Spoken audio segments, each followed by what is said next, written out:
Hello, everybody. It's wonderful to be here in China, specifically, a true pioneer of financial innovations and a global hub for fintech, I would say. Today, in next 10 minutes, to be precise, I'm going to show you how Russian banking, Russian fintech is evolving through AI in one important thing in focus: making banking personal. I'll show you how Alfa Bank is leading this change. And first, about me. I lead AI and data science teams at Alfa Bank. I also lead educational programs at Finance University of Russia. And my background blends science, e-commerce, and banking, of course, where I learned that data plus models plus a little bit of human touch equals to transformation for good. But our progress is not about a single individual. It's a collective idea of more than 300 brightest minds who work together closely. I mean, data scientists, engineers, technical staff, and we shape the future, at least of our bank. And now let's talk about our agenda for today. A quick touch of how Russian fintech looks like. How AI and ML models fuel Alpha, and some use cases where technology meets customer needs. And let's get going. Let's start with some numbers. Russia is digital first. More than 90% of population use internet banking. 83% of transactions are cashless. Each individual in average had like 5 banking products and 3 cards. Why? Well, trust in tech, great infrastructure, and fees competition among banks. That shapes our future and our reality as well. What's the secret sauce? Teamwork and talents. Russia had world-class engineering schools and engineers. Some of them are here, by the way. And also we've got quite soft regulatory procedures. And, of course, banks racing with tech companies for innovations. And this shapes the way we're thinking. This shapes our today and our tomorrows. Let's see how quite simple things like digital payment can change through time. This is quite rapid success, I would say. Biometrics, yes, you can pay in Russia via your own SMILE.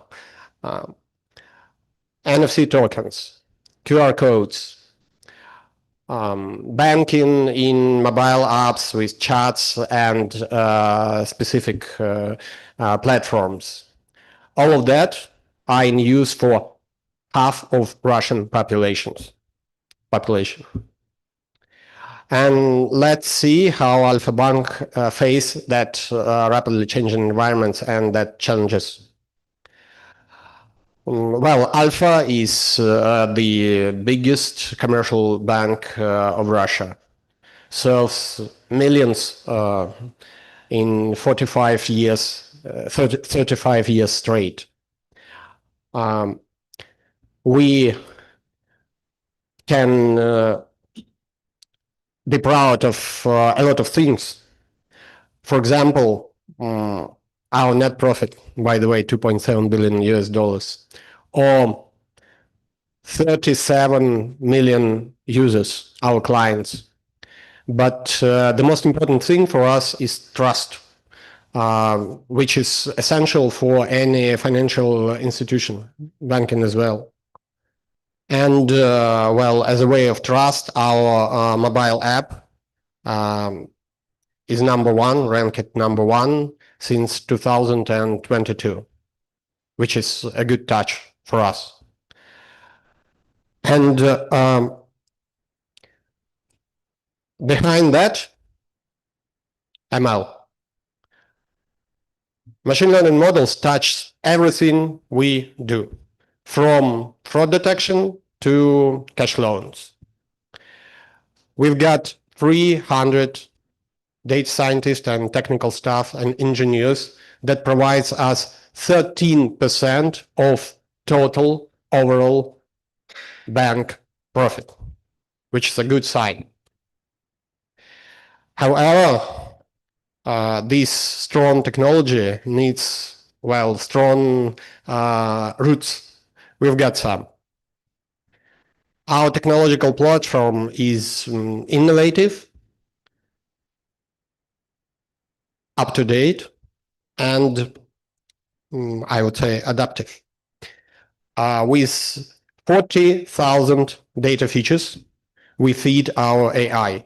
Our system uptime rate is like 99.96, which is a lot. Our tools like GenAI, AutoML, and so on, deployed in days, not in months as before. And this constitutes the basis for different success stories. For example, in risks. Previously, risks were quite conservative thing. Now, AI decides in seconds. We've got faster loans, individual rates, and great fraud prevention. More of that, we can score an individual just by his or her telephone number. Moreover, 95% of our calls leads to some sort of product, which is really great.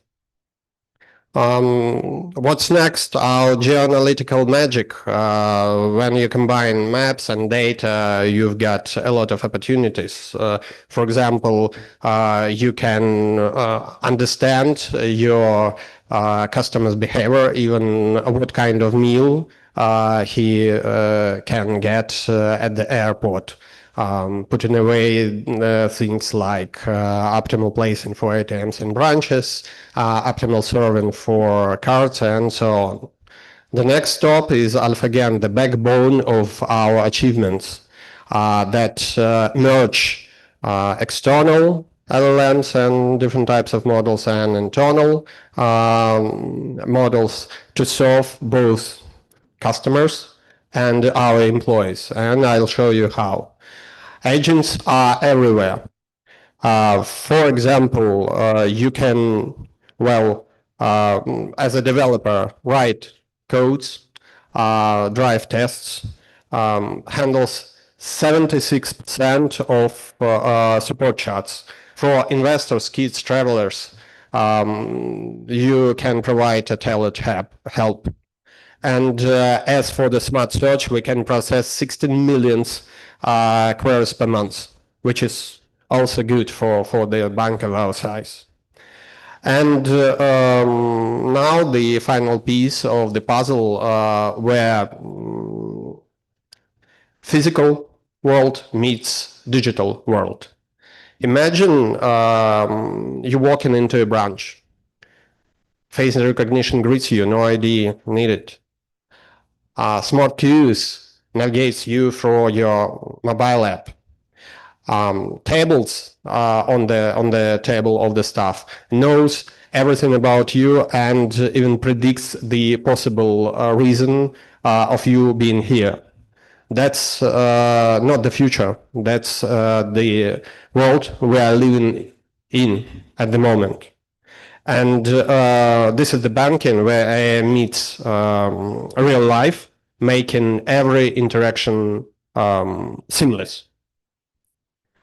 And to wrap up, I'm in the timing, right? Okay, at Alfa Bank, we see AI not as just another great technology. It's a new mindset for us. AI shapes and constitutes the bank of tomorrow. Client-centered,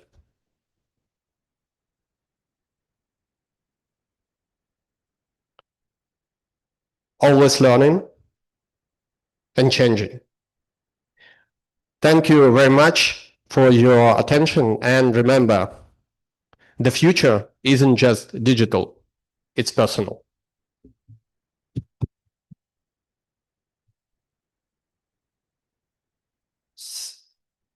Thank you very much for your talk. Yeah, let's take a nice photo. And we are ready to continue with the talk from our another sponsor, our golden partner, Sber. The presenter would be online and he is joining now. It is Denis Dimitrov, Managing Director in Data Science, Head of Kandinsky Laboratory. And after him, we will see here offline Egorov Konstantin, Senior Researcher at Sber AI Lab. So let's start with the next talk. Hello, hello. Do you hear me? Do you see me? Yes, yes, boss. Nice, very nice. I should share my presentation 1 minute and we will start. 1 minute, 1 minute.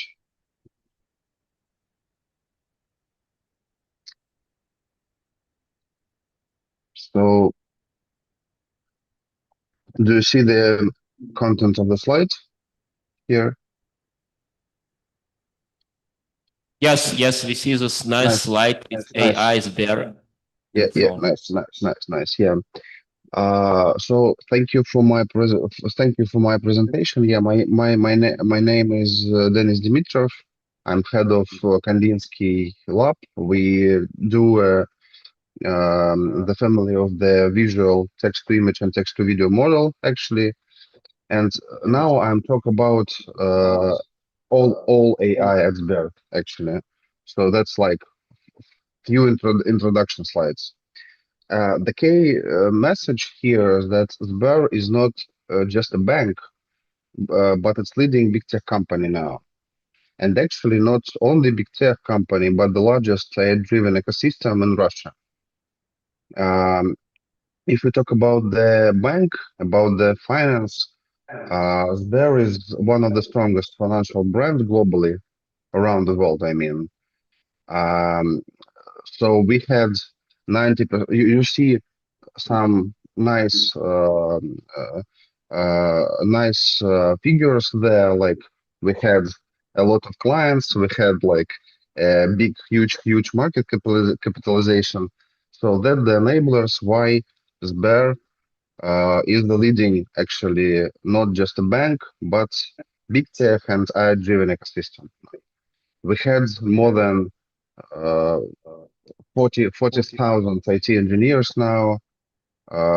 We had like a lot, big number one actually company, through company in Russia by the number of publication on AI Star conferences.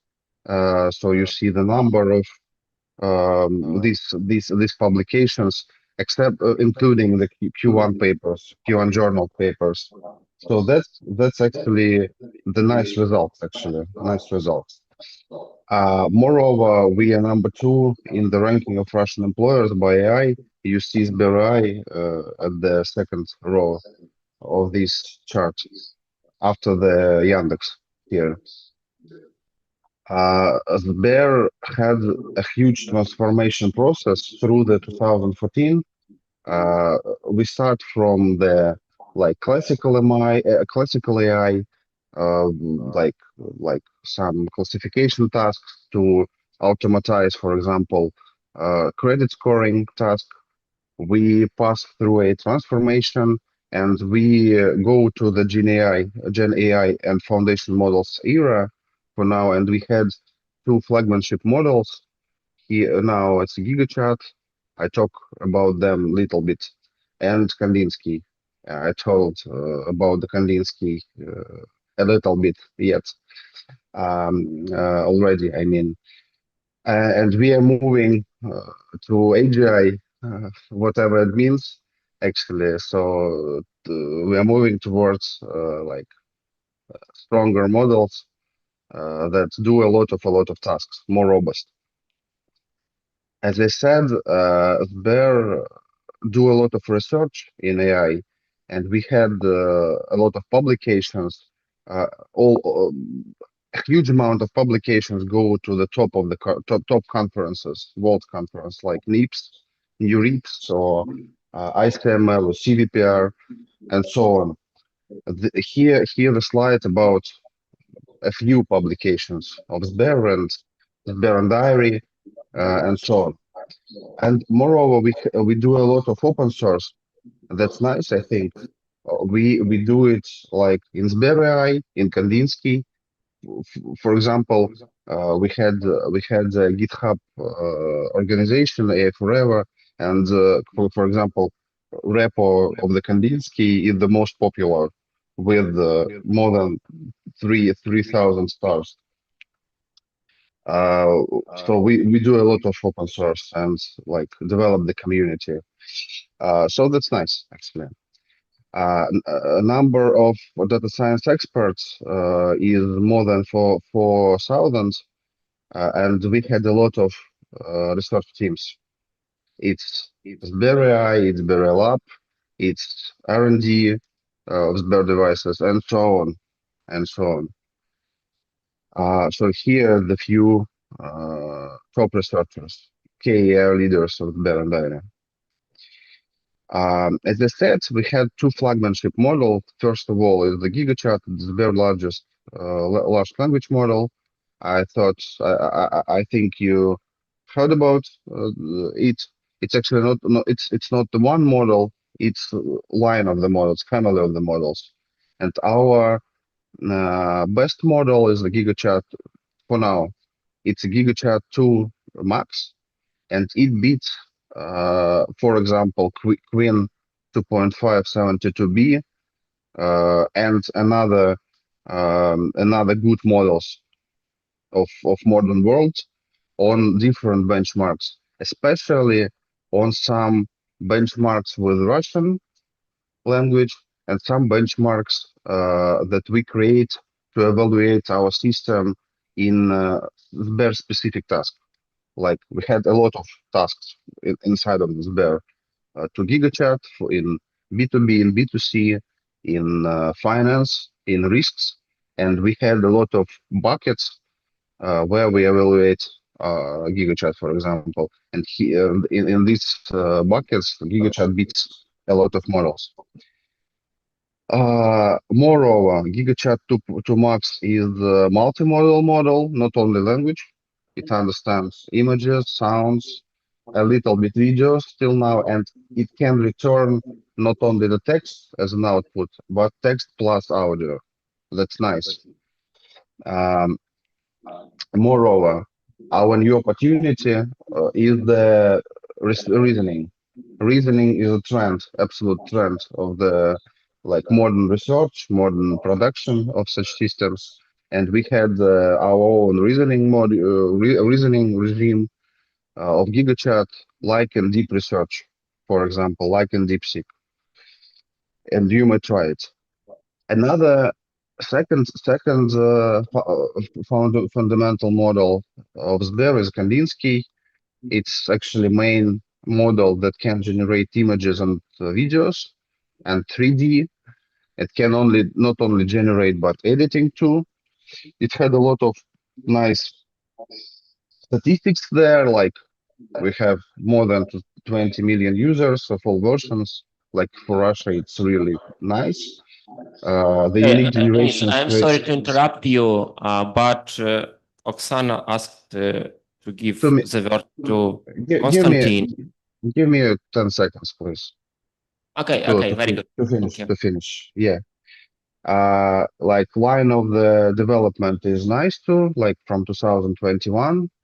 And our last model here is a Kandinsky 4.1. You see the nice images and videos there.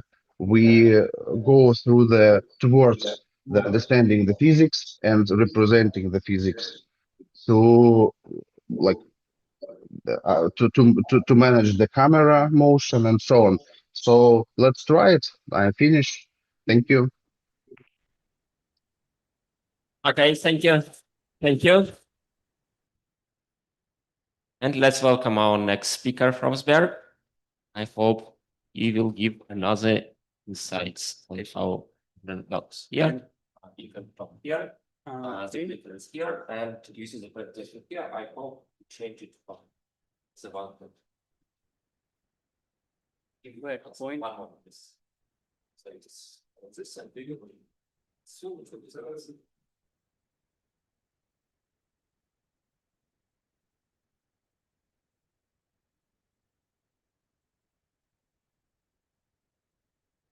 Okay, it's not working.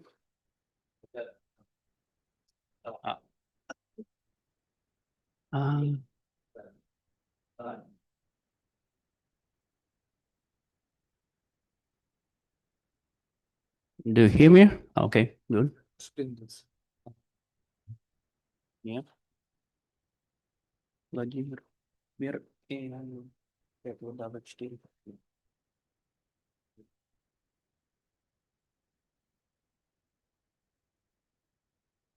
Что такое?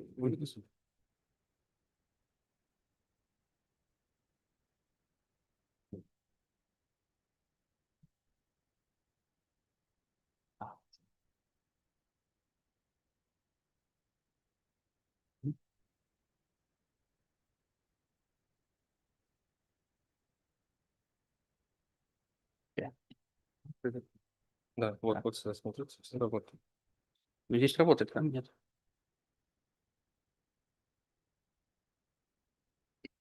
Okay, so my name is Konstantin Egorov. I'm from Sber AI laboratory, and I'm here to tell a few words about our lab. So we are the part of like bigger Sber AI.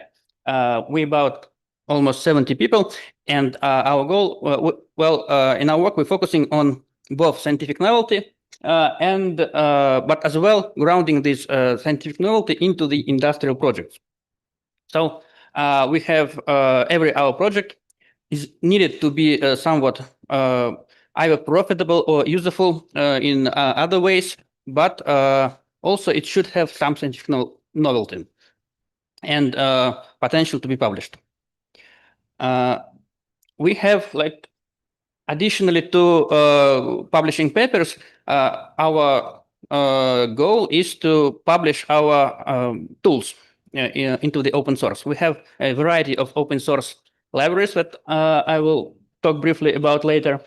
On this slide, you can see our publication activity. So in last year, almost like 58% of the papers published by Sber in the field of AI was from our laboratory.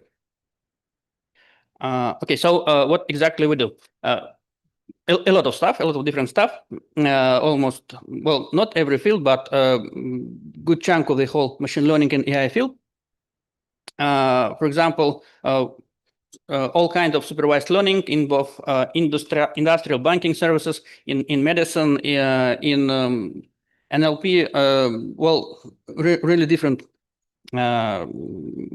modalities we're using, different projects. And well, some examples you can see here. I'm personally from the medical team. We called AI in medicine. we are additionally to the industry profits, we are focusing on the projects called projects for social good. So this is also one of our tasks, one of our goals.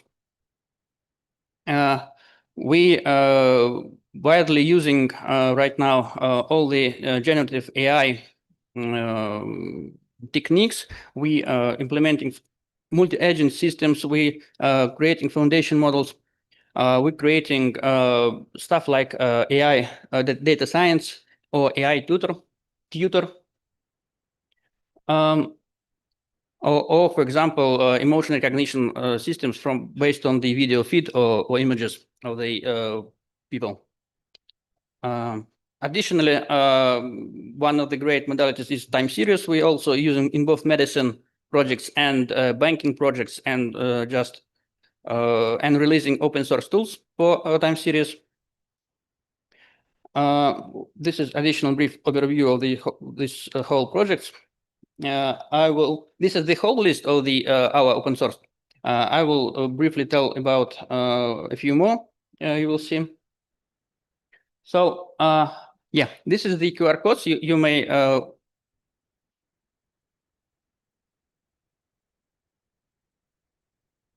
I'm sorry. Yeah, I have only 1 minute more. So this is our open source projects.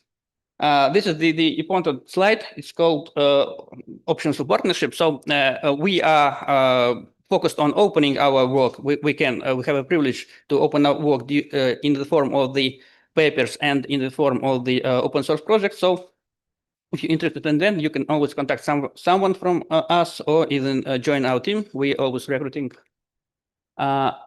This is one more QR code, including the Telegram channel. And this is people who are here on site from Sber.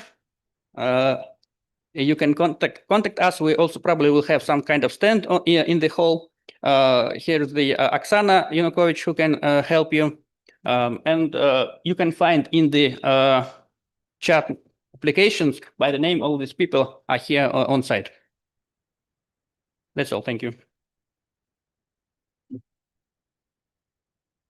Okay, thank you a lot. And we even have time for one question.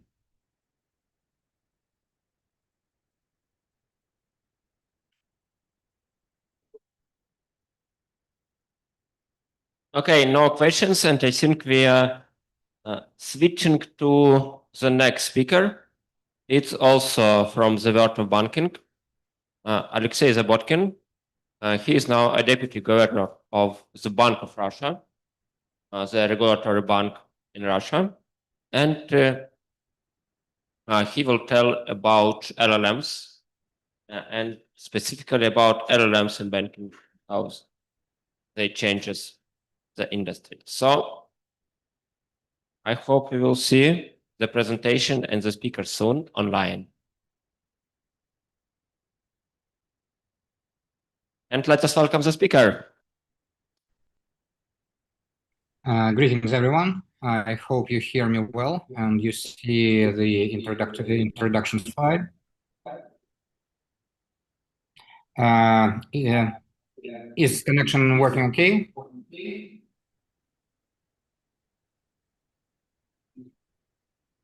Moderator. Yes, everything is okay. We can see you. We cannot see the kind of the video, but I suppose it's not that important. The main thing. Do you see the slide? Yeah. Do you see the slides? Yeah. Okay. Good. Yes. So you can see. It is, of course, an honor to be able to share some of my thoughts on the role of machine learning and LLMs for my field of work. And here I ought to make a disclaimer that the Bank of Russia is not a commercial bank like the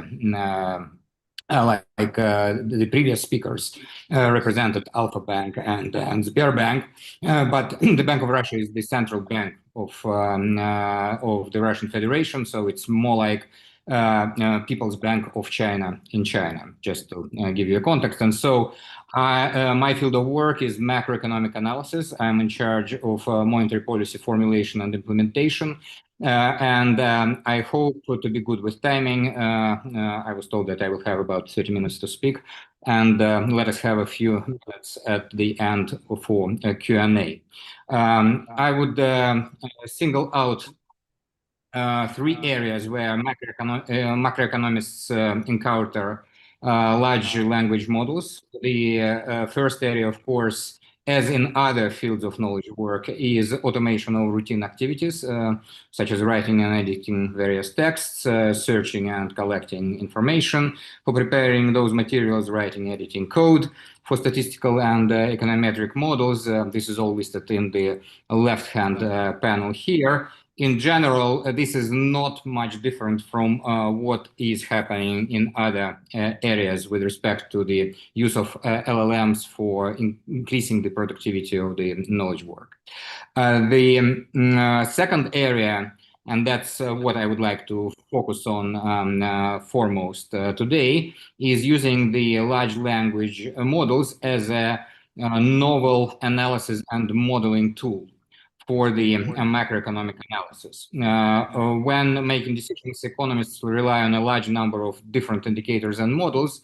And here, LLMs open up new possibilities, allowing us to build new indicators through better analysis of the text information, go as far as simulating human behavior, which is extremely important for understanding how economies work, and also use the LLMs as the basis for the forecasting tools.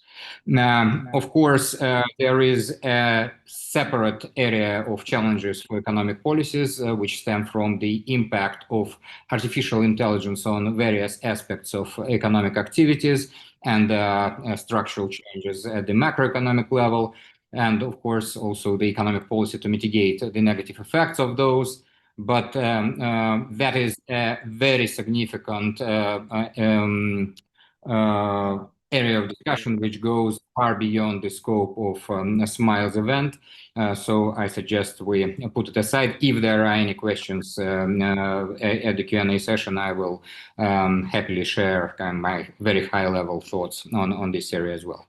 So moving on to the substance of the discussion.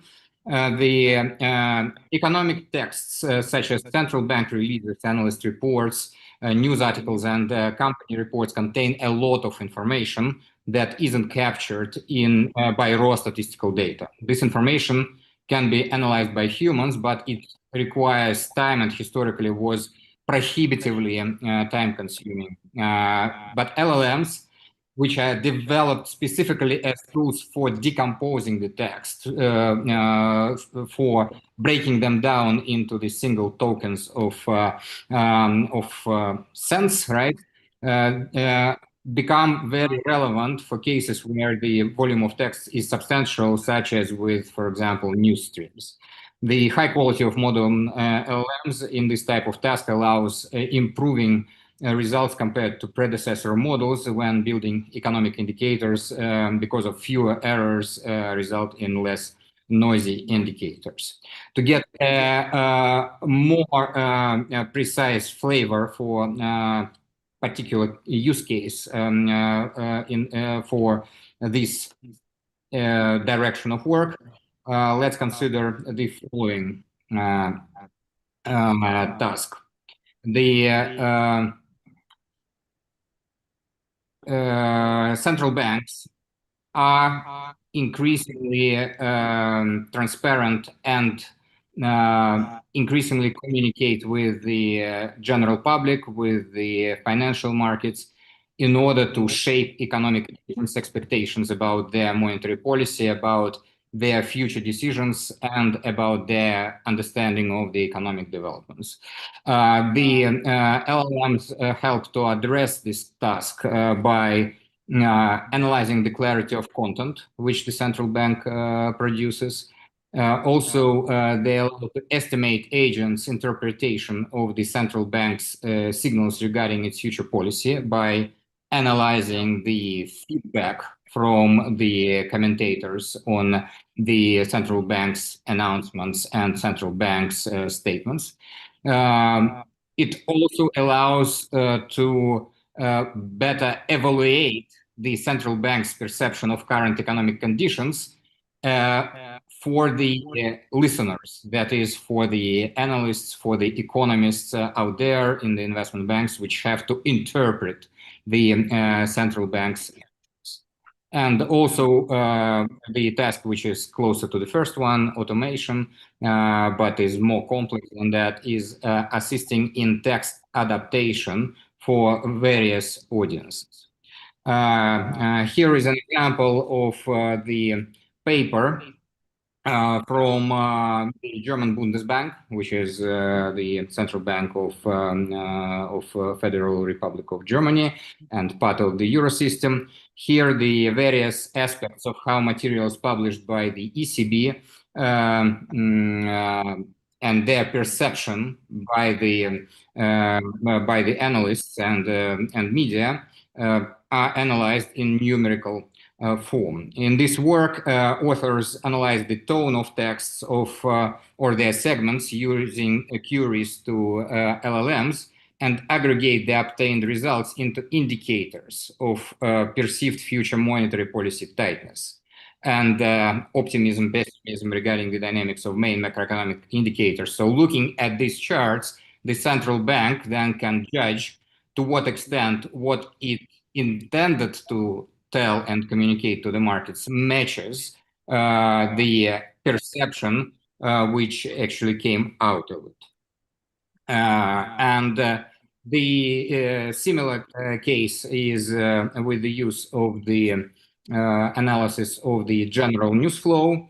We can extract information from text and construct indicators which sort of interpret the news flow as the reflection of the direction of travel for the economic conditions. Now, this is an example of a paper by Baby, Leland Baby, which was published this year. The author first constructs a set of indicators for several macroeconomic and financial variables, which reflect the average perception of news on those indicators by ChatGPT. For each variable, he asks the LLM what the model thinks about the impact of specific news headline on the future value of an economic indicator, based on the kind of historical linkage between the news and the subsequent changes in those indicators. And then the author aggregates the responses across all news items for a month. And he noted that the dynamics of these resulting quantitative metrics demonstrate very similar patterns to professional experts' expectations. And then he does a very elegant thing. He says that, what if we take the database of the news items, the articles in the newspapers, going back all the way back to 1900, to the start of the previous century, and then we run the LLM through this methodology on that body of text. And through this exercise, he manages to construct the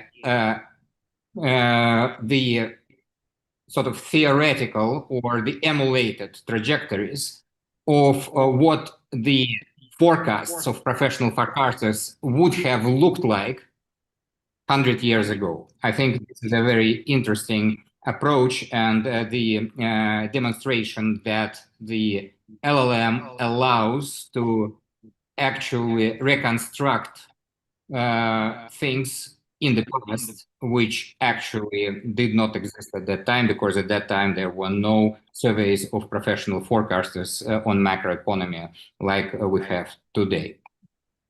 And then this economic sentiment index that is presented here, and it is quite intuitively matching to the key events and key breaking points in the economy and financial markets throughout the 20th, first half of the 20th century, and then onwards to the modern times.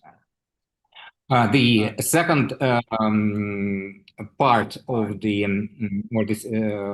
the second area where the LLMs come to the help of the researchers and provide them with the tools previously not available is that they can be used to simulate human behavior at the level of the individual agents. And this is something which makes economics or specific, more of an experimental science, if you wish, because we actually can, with the help of the LLMs, we can construct sort of laboratory experiments where we run agents with certain characteristics and judge their behavior, both individually and as a group, and interactions between them within a certain economic models. That is something which was not possible previously, because human experiments with the human participants of such thing, they carried high costs. And if we think about the such things as, for example, surveys of the inflation expectations, they typically have short history, low frequency, and because again of the size of the sample, they can't be sufficiently granular, and we also cannot extract from the respondents any sense on how they rationalize the answers in those surveys. So what we can do is we can ask the LLM to create the agents which represents statistically similar configuration to the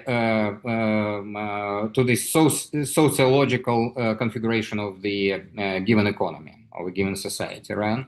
And then instead of going into the field, we can actually survey, quote unquote, these LLM agents and actually form the opinion of how the economic conditions, the current economic conditions which we feed into the LLM model, translate into the expectations of these agents about the future, be it about inflation or something else. And the paper which deals with this sort of the exercise is Lin et al. Again, fairly recent work. Actually, all work on LLM was recent. It all dates kind of within the last 3 years. But this one is interesting because they effectively simulated the response of the expectations about the future of the LLM agents to the various shocks to the key macroeconomic variables like oil price, government spending, federal funds rate, income taxes. And then they show that, yes, there are differences in the levels of the responses they get from the humans. And as you can see, the agents in the generated by LLMs, they are more tightly grouped than the household agents, the actual responses. But you can see that the responses are quite similar to each other. And then the third avenue, it is about the implementation of LLMs and this agent approach to using LLMs to modifying how we approach the construction of the macroeconomic models. What is a typical macro model? It includes a collection of different agents, households, firms, banks, external sector, that is export and import interaction with the rest of the world, capital flows, the government with its budget and the central bank with its monetary policy and operations in the FX market.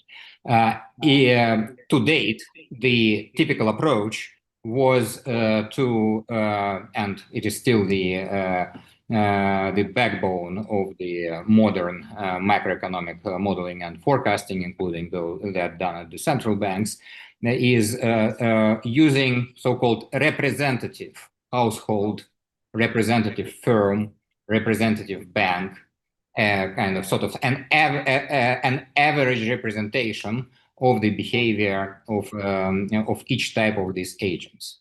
Then there are two approaches to how these agents, kind of economic agents, make decisions in the economic models.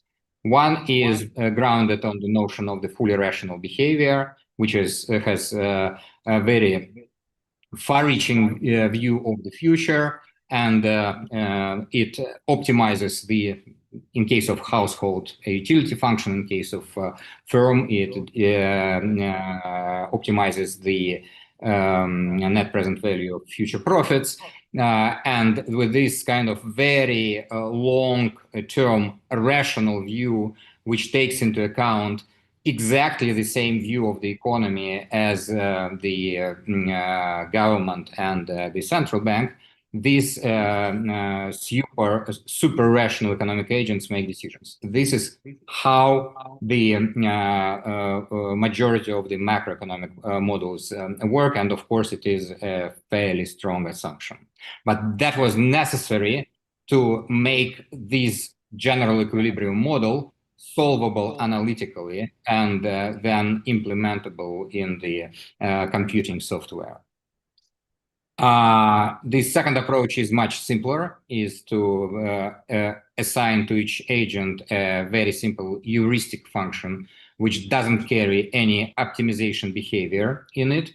And this is closer to what we encounter in the real life, but probably it's overly myopic behavior compared to what is observed in practice, because all of us, we know, kind of, we form our behavior today based on some judgment about what happens in the future, maybe not 20 years from now, but at least kind of over some reasonable time horizon. It affects our decisions of how much of our income spent on consumption, how much to save, what investments to make, etc., etc. So rationality is present, but it's not as strong form of rationality and forward-looking behavior as presumed in the classic rational expectations model. So what LLMs can do in a more realistic way?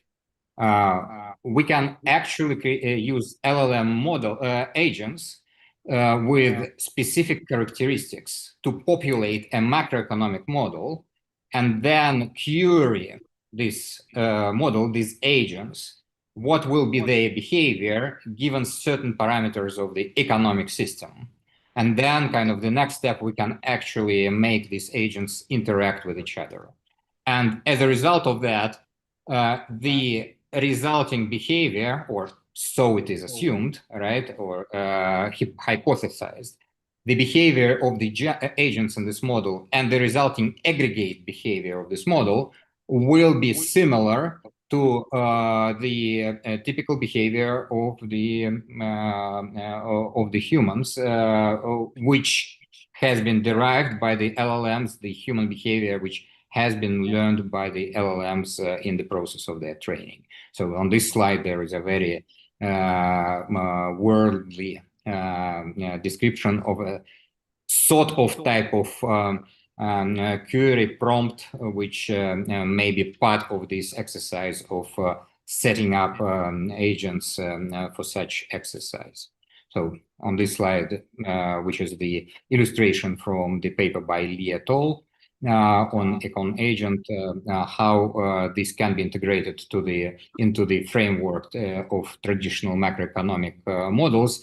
In a way, we sort of enhance the model, the macroeconomic model, the general equilibrium model, which solves for the market equilibrium with the behavior of the economic agents, LLM-based, which behave and which are also sort of RAG enhanced, because this LLM, which simulates economic agent, draws the hard data about the economic conditions from the core macroeconomic model, which operates on the basis of the general equilibrium framework. In the interest of time, I'll probably skip to the third area, which is probably in the most early phase of development so far, which is using machine learning and specifically LLMs for the forecasting. One direction is, as I said, using the these agent-based models as the novel approach, radically novel approach for simulating economic behavior. You essentially what you can do is you can subject these simulated systems with artificial agents to various shocks and simulate it many times and look how the system evolves on average and what kind of distribution of outcomes you are getting in response to each kind of shock. Another approach, which another use for forecasting, is a more straightforward. And for example, here is a paper from last year by Lopez, Lira, and Tang, who used the ChatGPT to test whether LLM can be better than the stock market in terms of predicting future stock performance.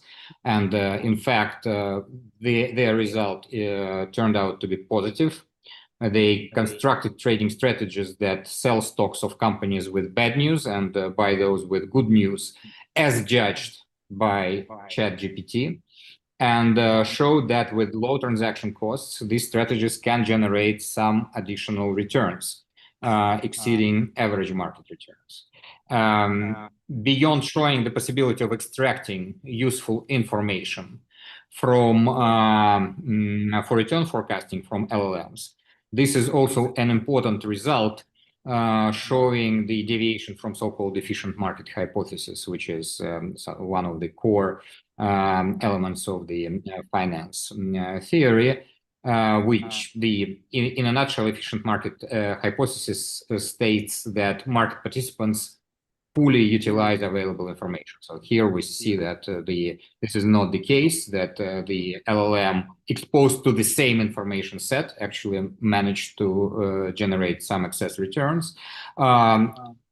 Alternatively, it may show that the emotions of human market participants interfere with their ability to more precisely react to incoming information.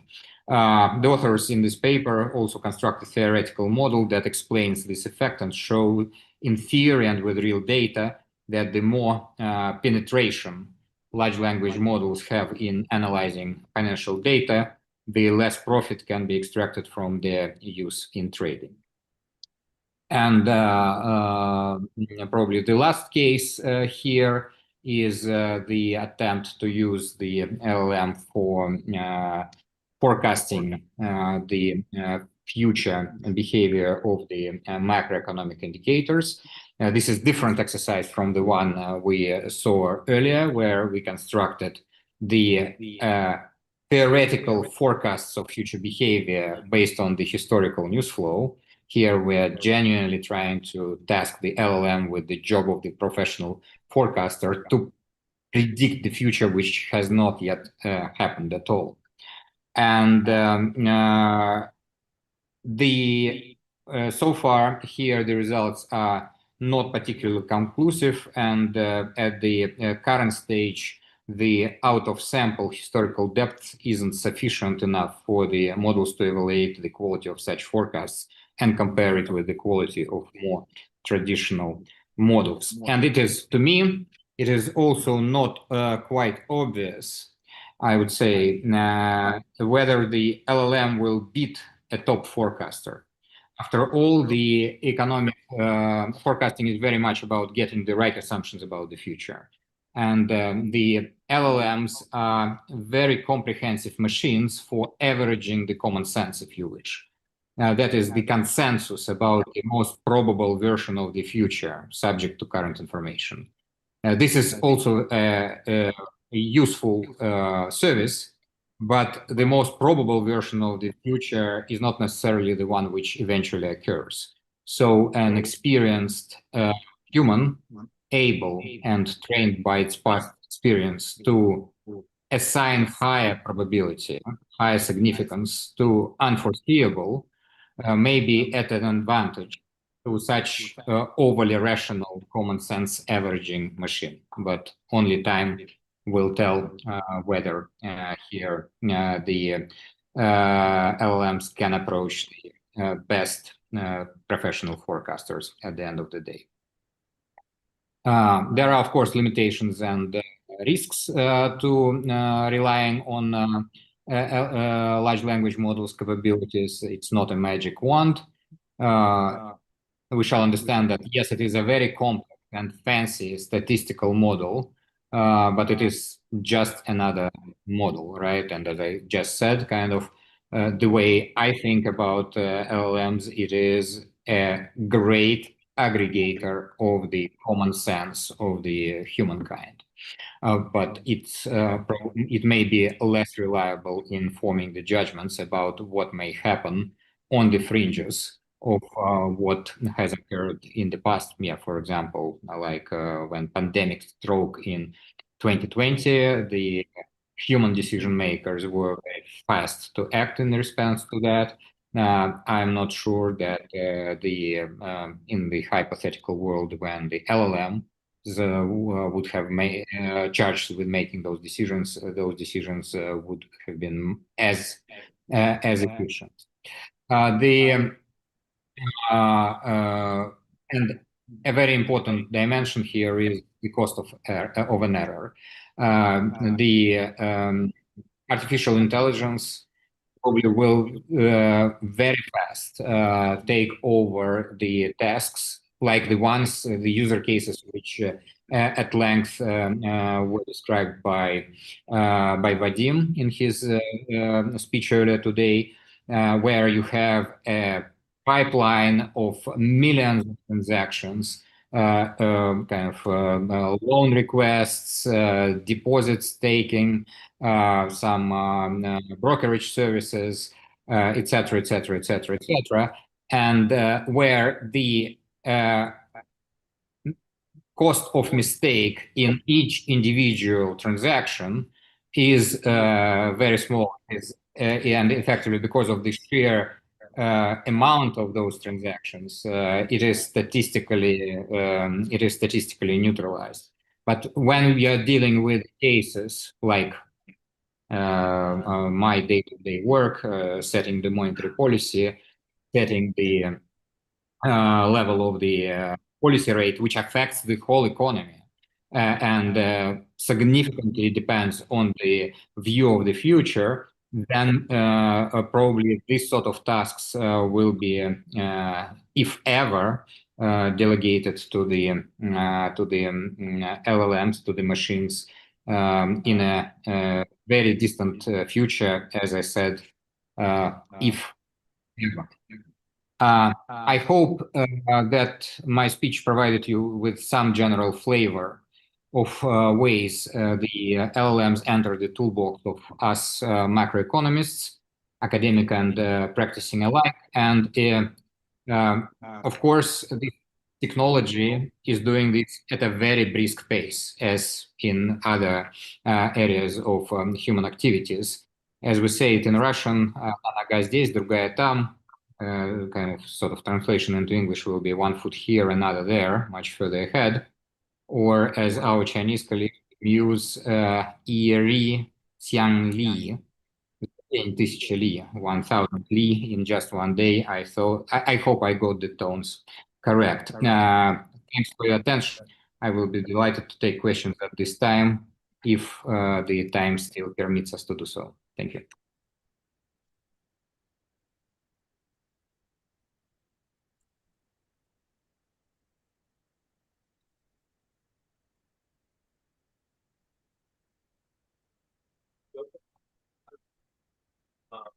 Yeah, I think we have some time for questions. So, yes.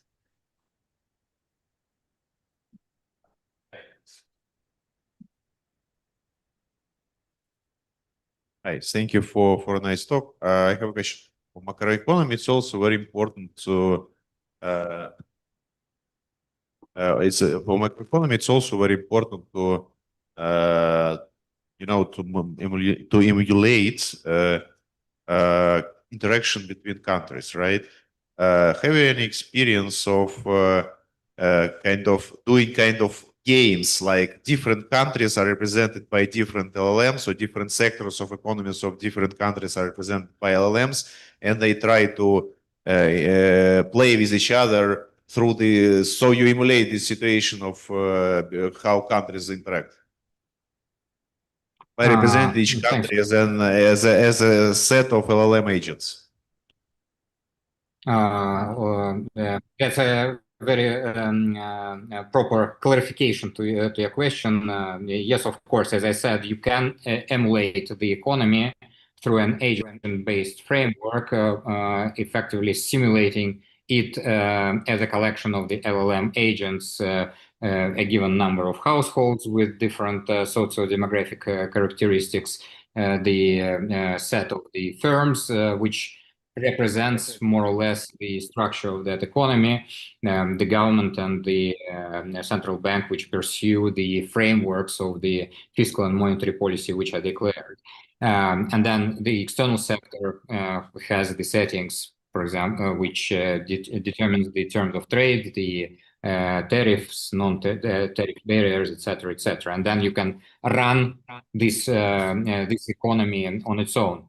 And nothing precludes you from creating one such model for each of the economies you are interested in, and then teaming them up against each other, and then simulating it all together. Of course, the amount of calculating firepower which you will need will be quite enormous, but in theory you can do it without. Okay, but have you seen any results, or maybe you tried yourself, whether such results of such simulation really coincide during some historical period?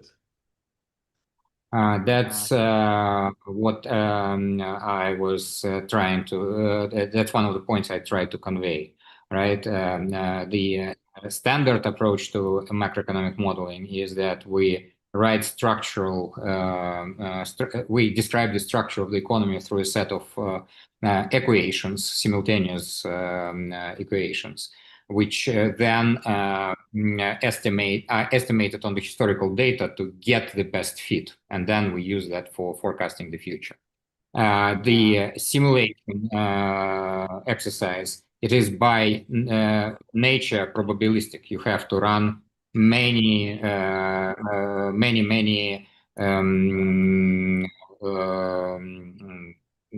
kind of simulations, yeah, the cases of the simulation, and within that distribution you will have the one which has actually occurred with great probability, right?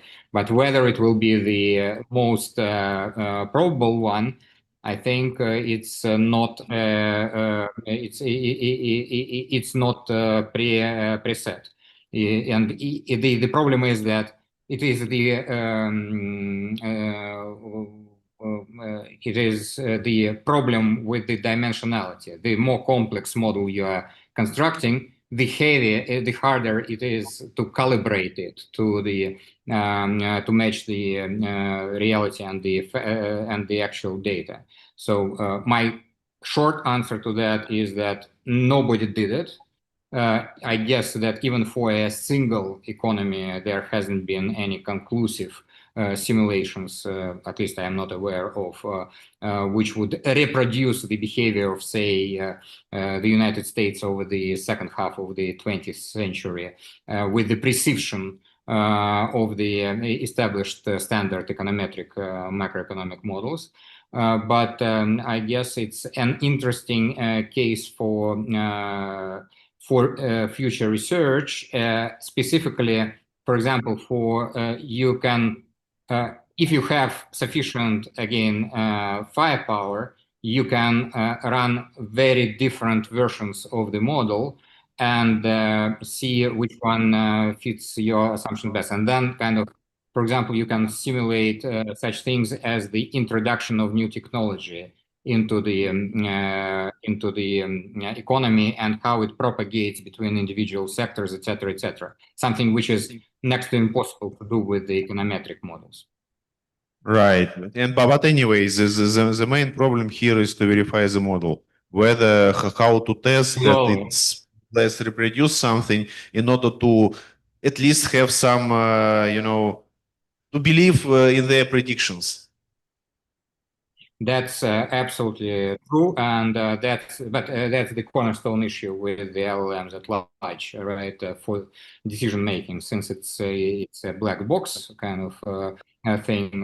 The ability to rely on them is lesser than when you have the model with the well understood internal mechanics and the causal relationships which match the theoretical underpinnings, right? Here you have to rely that LLMs correctly interpret the reality and correctly reproduces the human behavior, which for now I think it's hard to prove beyond reasonable doubt. Again, if you have a lot of small decisions which don't have large macro effects in individually, LLMs is a great story. If you have something which acts on the macro level, maybe it's not, at the end of the day, the agent-based models won't be the main tool. Just maybe my last point on this, sorry for taking so much time, but look, even though in physics there are kind of, since the start of the 20th century, there is a very deep understanding of the elementary particles and the quantum mechanics, right? Nobody is trying to substitute with quantum mechanics the way how in practice people calculate the orbits of the planets around the sun, right?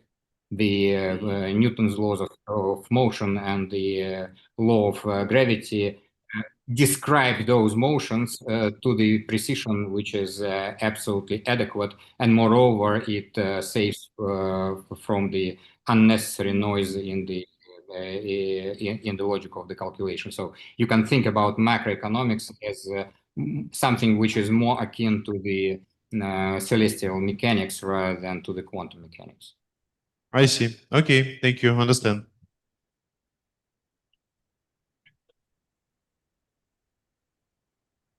Okay, thank you for the talk. It was really interesting. And what bothers me are how appearance of new, more advanced models would affect the way central banks collect data and what specific data you want to collect. And is it possible to collect more data or collect data easier?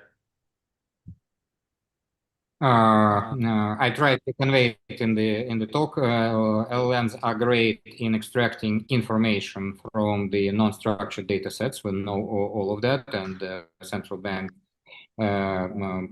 actually make use of the non-structured data sets as many other fields of work do. I demonstrated some examples related to the analysis of the news flows or central bank communications, and I believe there may be even some cases related to that proposed by the Bank of Russia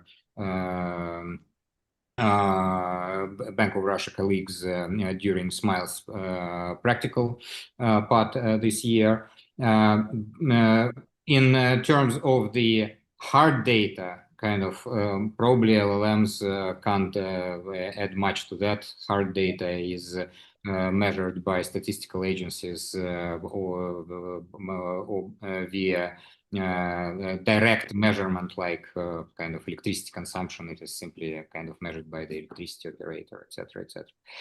So my sense is that in terms of the non-structured data, LLMs provide cheap way, much more accessible way to aggregate that and make use of that in our decision-making process. As a matter of fact, there is the monthly news index, which is calculated by the Bank of Russia. It is published on our website for several years already. It is not LLM driven, it is ML driven. And with the earlier generation of the text analysis, but it essentially does just that. It tries to estimate the level of current economic activity based on the body of the news articles on which were published in a given calendar month.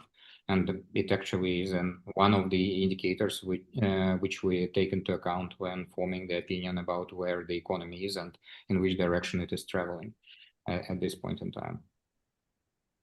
Okay, thank you for your detailed answer. Any other questions?